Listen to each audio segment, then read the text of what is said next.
Welcome to Call to Arms by Battle Armor, the podcast that equips you with the tools and wisdom to face life's challenges through a biblical perspective.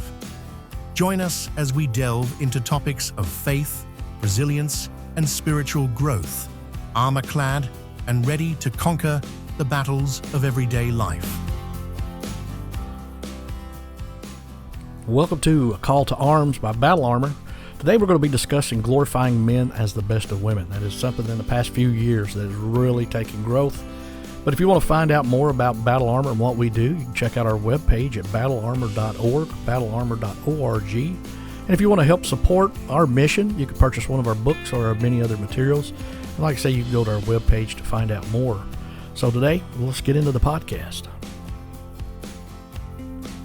The cultural landscape has shifted dramatically in the recent years, particularly in how society views gender identity.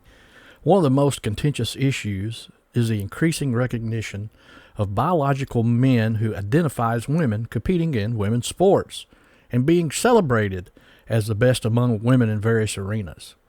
While this is often held as progressive and inclusivity, a biblical worldview offers a different perspective that calls for honoring God's design and understanding the distinction or the distinct roles and identities he has established for men and women.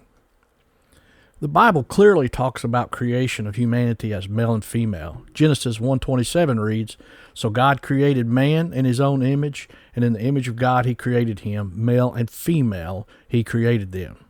This passage underscores the intentionality behind God's design, establishing two distinct genders, each with unique roles and purposes.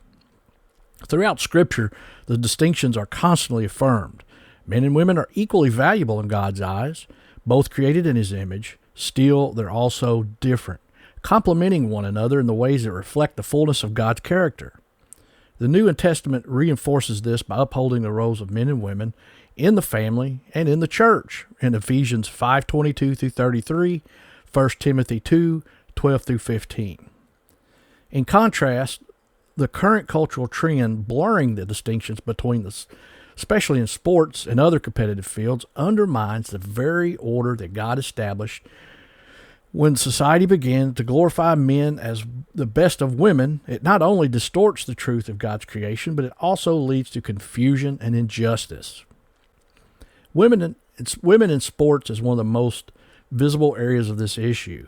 Biological men who identify as women increasingly compete against female athletes, often dominating competitions due to their inherent physical advantages.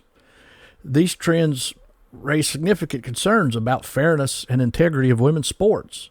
From a biblical standpoint, this situation is problematic because it disregards the different designs God has between men and women.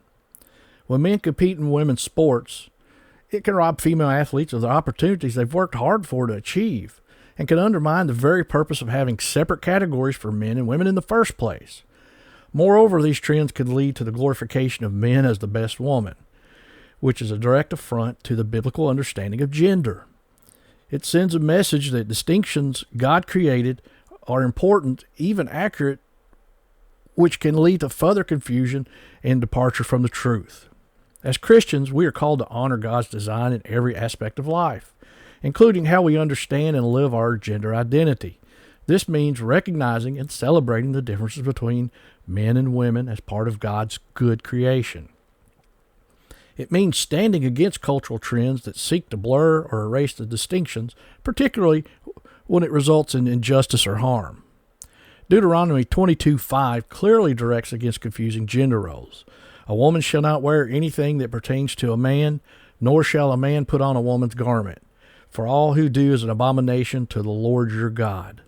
While this verse specifically addresses clothing, the underlying principle is respecting and preserving God's distinctions. When society elevates men as the best of women, it disregards the principle and leads to celebration of something contrary to God's design. As believers, we must resist the pressure to conform to such trends and instead affirm the truth of God's word and how we live and what we support.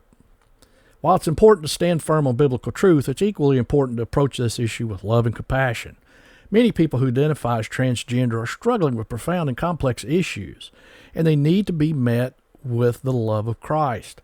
Our goal should not to be to condemn, but to lovingly point the people to the truth of God's Word and hope that is found in Jesus. Jesus demonstrates how to balance truth and love in his interactions with others. He never compromised the truth, but he also reached out to those hurting and offered them grace and healing. As his followers, we are called to do the same.